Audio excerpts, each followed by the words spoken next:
நாளை நடைபெறவுள்ள சட்டமன்ற தேர்தலில் தனது வாக்குரிமையை நிறைவேற்ற முடியாது குறித்து அறிக்கை ஒன்றை வெளியிட்டுள்ளார் நடிகர் சூர்யா.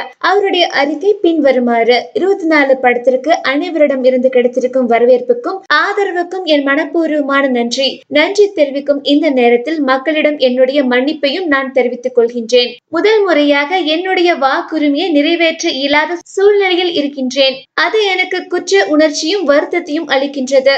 அதற்காக அனைவரிடமும் மனப்பூர்வமாக மன்னிப்பு கேட்டுக் கொள்கின்றேன். வாக்களிக்கும் உரிமையை, கடமையை அனைவரும் நிச்சயம் நிறைவேற்ற வேண்டும் என்ற எண்ணம் உடையவன் நான். இதுவரை ஒரு தேர்தலிலும் என்னுடைய வாக்குரிமையை செலுத்தாமல் நான் இருந்ததில்லை. இந்த முறை வெளிநாட்டிலிருந்து தேர்தலுக்கு முதல் நாளே சென்னைக்கு வந்துவிட வேண்டும் என்று பயண திட்டம் வகுத்திருந்தேன்.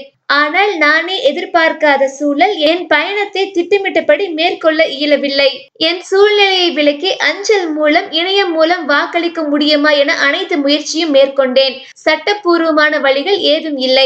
மே 16 அன்று தமிழக சட்டமன்ற தேர்தலில் அனைவரும் வாக்களிக்க வேண்டும் என்று மக்களிடம் வேண்டுகோள் வைத்திருந்தேன். அனைவரையும் வாக்களிக்கும்படி வலியுறுத்திவிட்டு என்னால் செய்ய முடியாமல் போனதற்காக அனைவரிடமும் மீண்டும் ஒருமுறை மனப்பூர்வமான மன்னிப்பை கேட்டுக் கொள்கின்றேன். என் மீது அன்பு கொண்ட அனைவரும் என்னை புரிந்து கொள்ளவும் பொறுத்து கொள்ள வேண்டும் எனவும் பணிவுடன் கேட்டுக்கொள்கின்றேன் என்று சூர்யா தெரிவித்துள்ளார்.